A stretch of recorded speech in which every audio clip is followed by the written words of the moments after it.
We've got a Murray 24-inch professional rear engine riding mower here. Customer says that it won't start. It seems to want to turn over fine. I haven't really went any further than that.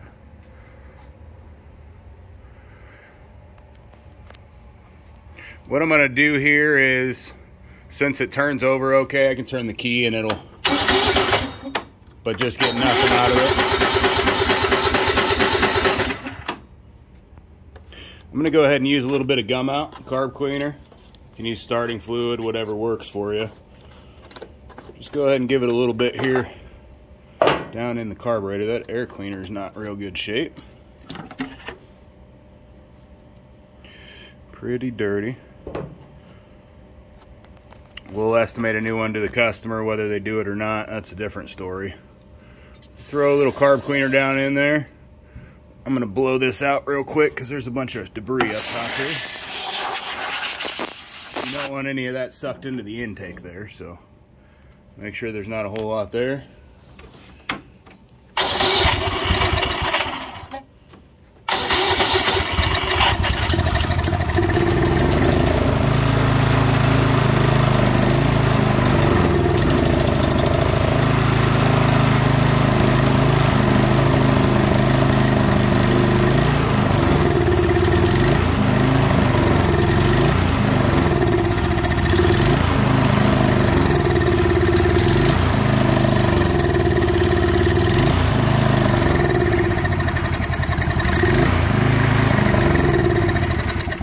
Well, it looks like it wants to halfway stay started now, once we started it on starting fluid, but there is fuel in the tank. Can't really see if there's any water or anything in it at this point, but it doesn't really appear to be. I'm not seeing any right now, so I'm going to show you how to fix this. Apparently this thing isn't getting any fuel, so that means either the fuel line's clogged, fuel filter's clogged, or the carburetor is gummed up, one or the other. You're going to need a few things to fix this. I just used some carbon choke cleaner there, gum out. We use it. It doesn't seem to burn the eyes as bad. T25 star bit.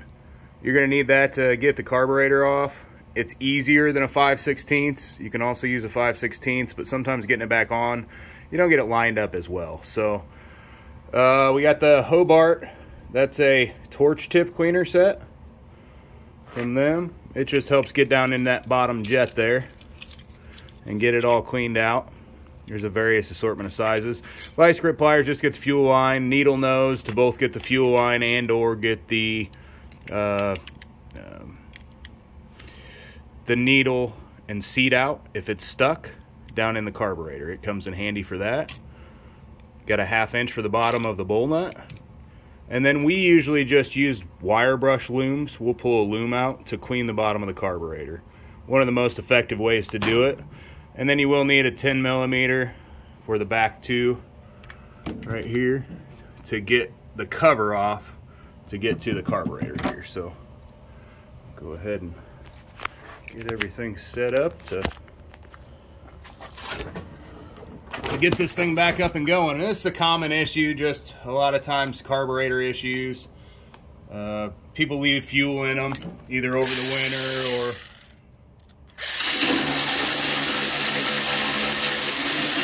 or ethanol fuel that just breaks down and goes bad. So there's one on the left hand side, one on the right hand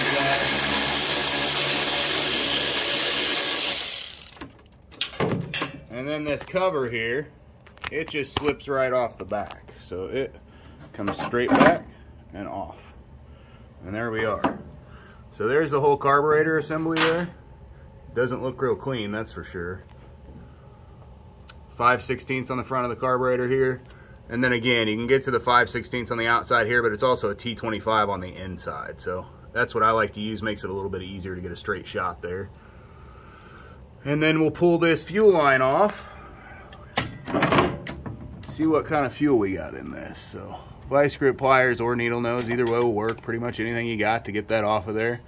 I like to grab from the top and kind of twist down first, just to kind of grab a hold of the fuel line and free it up. If you get that fuel line free against the carburetor there, then usually it'll just pop right off easily, so you don't actually tear the fuel line. So go ahead here.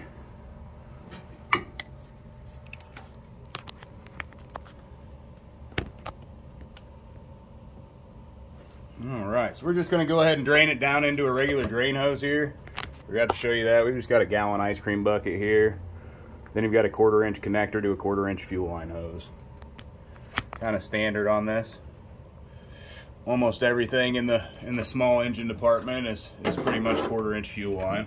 There's some 3/16 on Honda stuff and some of the other import.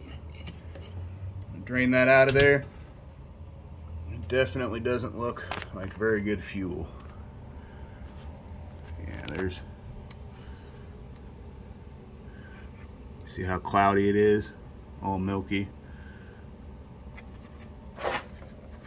Yeah, that's some real bad stuff there. So that's some bad fuel we got. I'm gonna pull this carburetor off. I'll show you how to clean it, and this thing should just run great after that. It didn't sound too bad. Let's see here. All right, so the 5/16 on the front. You can just take those two straight on out.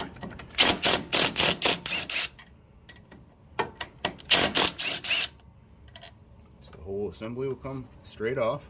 There is a breather right here in the back that you can push off by just grabbing the edge and pushing, and when it goes back on, it just goes straight back down onto that nipple there. So as it goes in, you want to clean all that off too.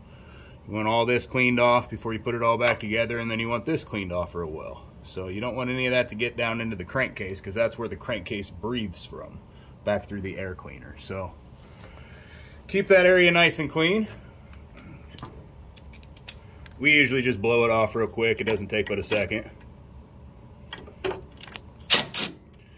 And again, you can use the T25 here, or you can use, get a little bit better angle on that.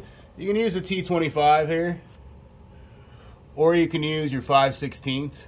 The T25 just gets you a lot better, straighter of a shot, as you can see here, now that you're down and level with it. And the same thing for the one on the other side here. So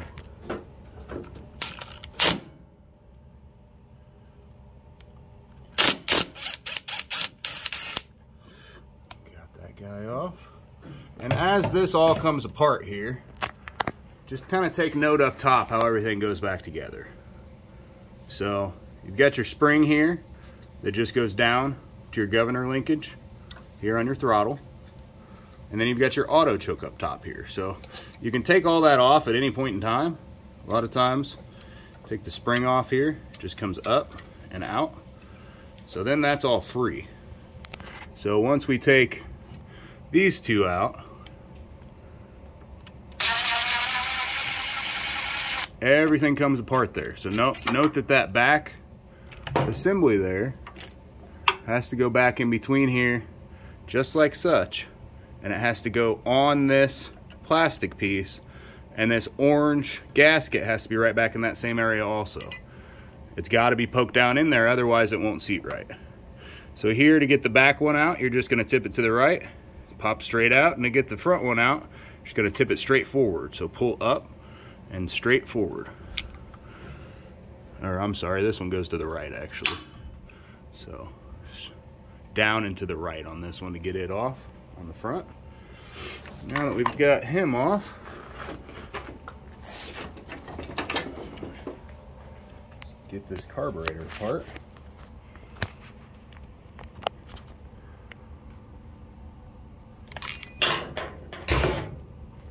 So again, the 1/2 inch on the bottom is where it comes off.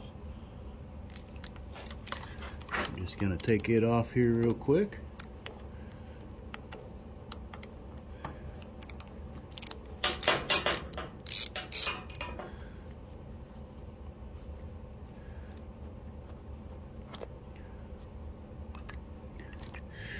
All right, so you can see the water actually down in there.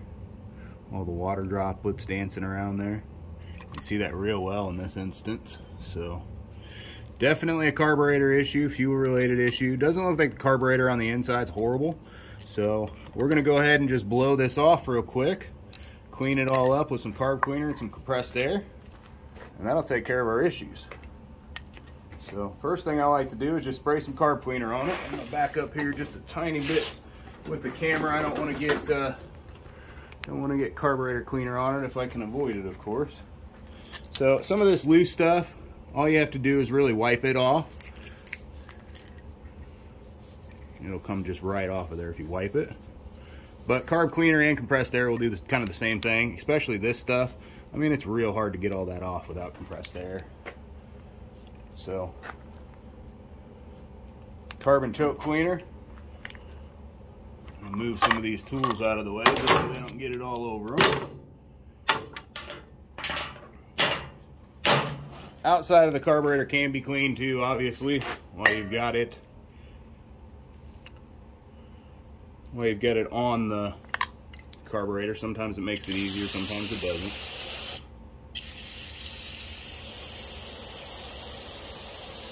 You can also use your wire brush up in there if you wanna do that there. Let's see here. Wire brush, just kinda, I mean, this one's kind of filthy on the outside. Usually they're not quite this bad, but this one is, of course, so we'll get it all cleaned up though. Just work at it, work at it. This isn't really the important part of the unit, but if you start there, then all that stuff doesn't get back up in it when you're trying to put it back together. If you don't get all that stuff off, it never fails that a piece is going to drop somewhere, and you're going to have a bunch of it down in your carburetor and have an issue. So, I mean, all it takes is one little piece of debris in that carburetor to make your needle and seat fail. And if that happens, you're going to leak gas into the crankcase. So you want to be sure that that's 100% clean on the inside when you put it back together. So now we've kind of got the top better cleaned off here. I'll hit the bottom here real quick, and then I'll hit it with some compressed air just to kind of dry it off and get all the remaining stuff off of it. So.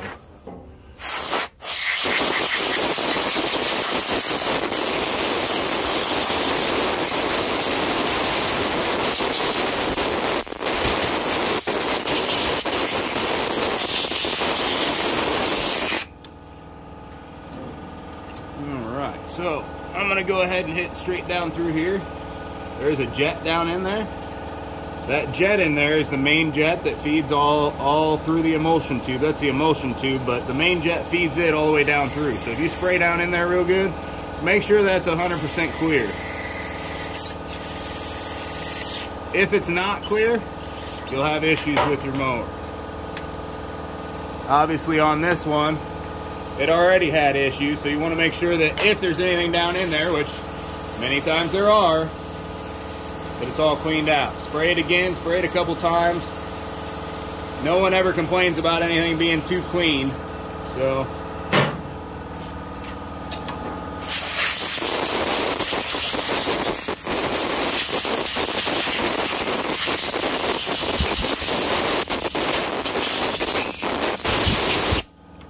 So now that we got that nice and clean, I'm going to set it off to the side.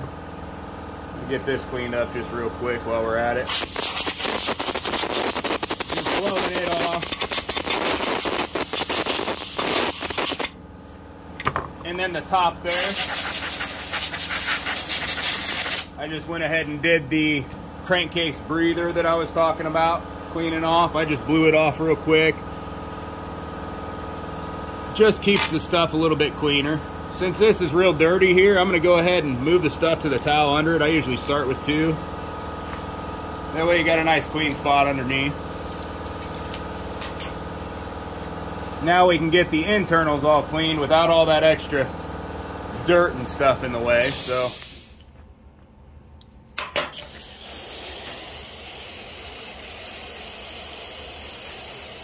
and this all kind of came off that original outside edge, so if I would have kept these to the side or in a separate area, we wouldn't be cleaning these as much, but either way, it's all kind of the same. As long as it all gets cleaned off, it doesn't really matter. Now on this, you really want to pay attention straight up and down here. So on these ridges, you want to make sure that those are 100% clean, that there's no anything on there. If you can feel anything with your fingernail, it's not clean. So you should also, this should spring in and out. If it's not springing in and out, a lot of times what you can do is you can spray in it and you can grab it with a pair of needle nose and twist it around. and move it in and out, and it'll start springing again. So a lot of times it takes a lot of work if you need to get it back going, but if it's really bad in here, if the emulsification tube is all green or all gummed up or anything like that, just replace the carburetor on it. This one looks very good shape on the inside though, so that's all cleaned up. This is the main jet of the unit. Most important jet in the thing. It actually feeds from the bottom here, it goes up through and it goes to the emulsion tube. So if you don't get this bottom jet that goes straight down through here clean, the engine's not going to run. If it's clogged, your engine won't run at all. It's almost what it seemed like here, but it was probably just getting more water than anything. So you just want to poke down through there, and this one's, yeah, pretty tight. It didn't want to go down through there, so it might have been 100% plugged, but you don't want to really ream it out or anything, but make sure that you got a nice hole there. You can blow it all out, and then you should be able to, if you shine light down through, should be able to see a perfect circle down through there with the light. If you can't see a perfect circle, it's not clean. Keep cleaning it. So this one's good to go. Make sure this gasket on the bottom is in good shape. This one's good. If it's not, replace it, otherwise it will leak. It just seals against here. That gasket's good. And then also your bowl gasket. You want to make sure it's in good shape, that it's not bad or anything like that. If it is, you'll run into issues if you're on a hill or anything like that. Your unit can leak. So this one's in really good shape though. The front gasket, not as important, but it is important because if you don't have it there, it'll start to pull grass, dirt, dust, and debris, and that contaminates your oil, contaminates your engine, and you'll just get less life overall out of your mower. So we've got all this stuff cleaned up though. Clean this pin here. So it goes back together, just slides right in here. Goes right back down in. You also want to make sure the outsides here of the brass down through are real clean. So this should fit smoothly in here without grabbing the sides whatsoever. If it's grabbing the sides or trying to hold up or anything like that, then it's not clean enough. So you shouldn't see anything really down there on the sides either. If you do, you need to take, this one's in good shape, but I always like to take just a loom out of my wire brush here. Pull it out. Brass is real nice because it doesn't scratch this other brass up. But that's the same thing with cleaning the bottom jet also. You can use this technique with the brass loom. But then I just take the needle nose and kind of work it up and down. So it's not going to scratch that other brass that's there. You know, if you use a hardened steel one or something like that, you may scratch this brass. It's not a good idea. Using a brass one, it's not going to hurt it. It's soft brass. But just to kind of clean that up again, make sure that your needle in your seat's not going to stick. Not that that was the case here, but it keeps you from having problems in the future. So, again here, straight back down. And when you pick it back up, make sure there's nothing on the back side. That's what people miss a lot of times. They won't notice that something gets picked back up when you're reinstalling it. See, I got another piece down in there, just on the side of the float. But after I get it back together, after I get my pin back in there, what I like to do is set it down and just go ahead and spray over the whole thing again. So we got everything off of there. The inside of my bowl's nice and clean. I'm going to go ahead and throw it back on.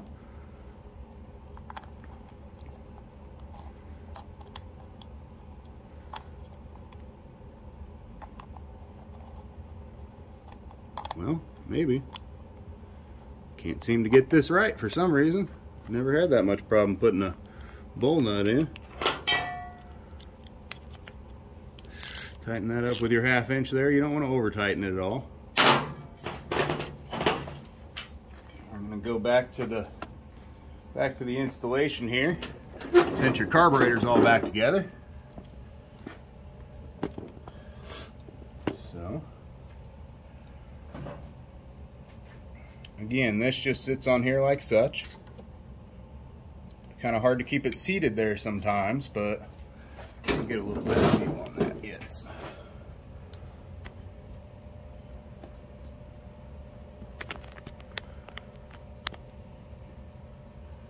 All right. So what we're going to do is we're going to go ahead and put this back in here. So you just hold it down like such. Once you get that in, you twist it up. You're good there. And then your other side, and you can do them either direction. You can do either one first. This one here, you get that in, and then you pull it back up. You want to make sure that one goes in at the same time. Then you're all set. All you got to do is put your 2 bolts back in. You want to make sure that that gasket's there and that it does sit above the plastic. If it sits below the plastic, it's not tight enough on there.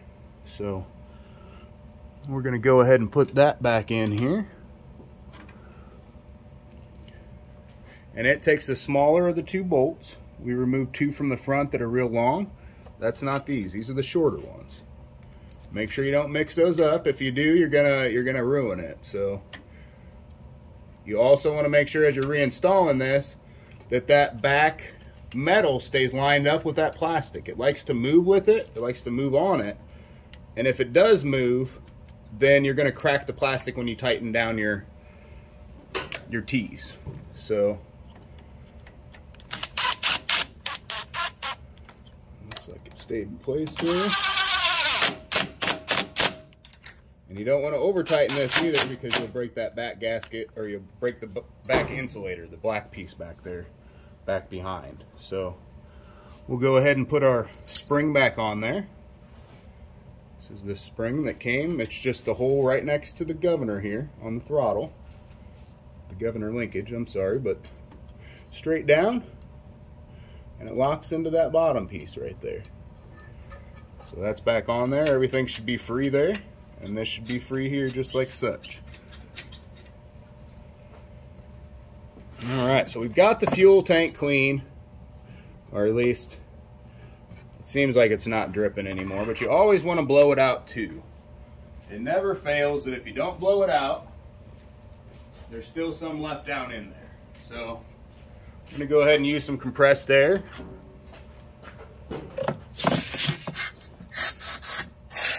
Yeah, see all that stuff left in there? And the majority of that's just water at the bottom. And all I'm doing is I'm blowing in the top. I've got my hand over the top along with a rag. I'm just kind of blowing here, getting the rest of that out of there. So you can go back through both ways.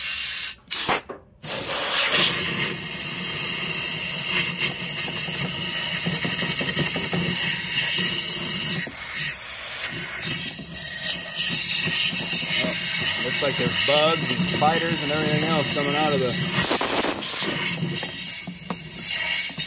fuel tank. So it's definitely been in there a little while.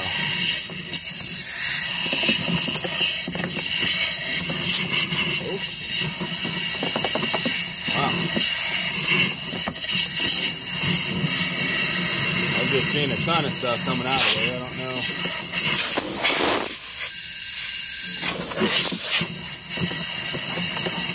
Yep, so you want to make sure it's 100% dry down in there. If you're looking down in there and you're seeing any liquid, blow it out some more. You don't want anything down in there whatsoever. So if it's not dry, it's not right. I'm going to go ahead and put it back together here, because ours was nice and dry.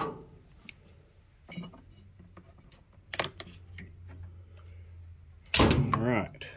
My gasket there is still in good shape. Otherwise, make sure you install that new one. And I'm going to ask the customer about this air filter after we get it back together, but I doubt he's going to say, okay, here I like to hook up my vent first and then line up my bolt holes. It's a little bit easier so you don't have to try to fight to get your fingers back in there. And then we're just going to tighten that back up.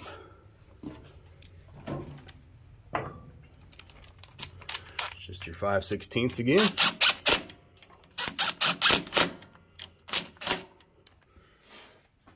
That's it. Put that air cleaner back on.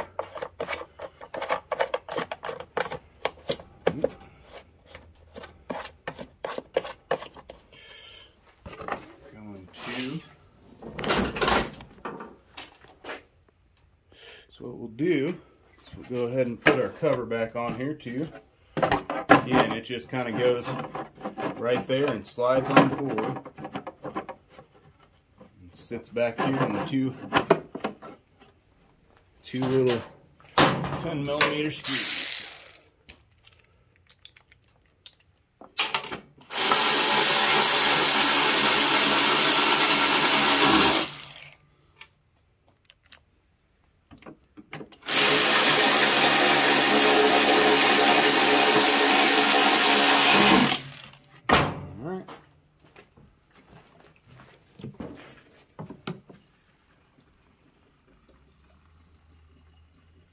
We use ethanol-free fuel. We also treat it with Phaser 3000 just to ensure water doesn't get in it. Anytime you have fuel and the temperature drops, I don't care what kind of fuel it is, you're going to gather moisture. I kind of overfilled that a little bit, but hopefully it'll drain down in there. I'll grab a little towel to get some out.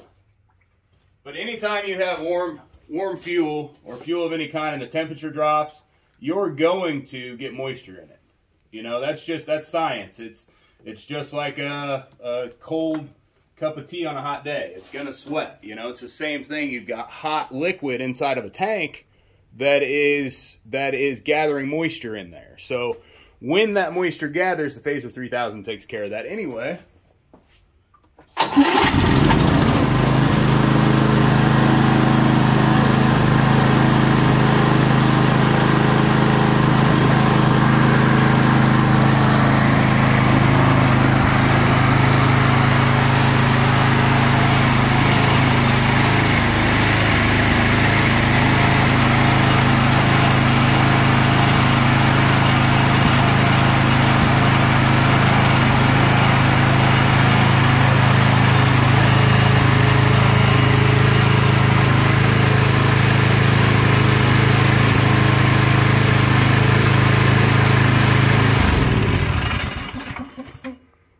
Well, that got us back up and going. Just needed a carb clean, fuel tank, and a line flush. So, should show you everything you need to know about fixing your Murray 24-inch back up. Thanks for watching. Like and subscribe.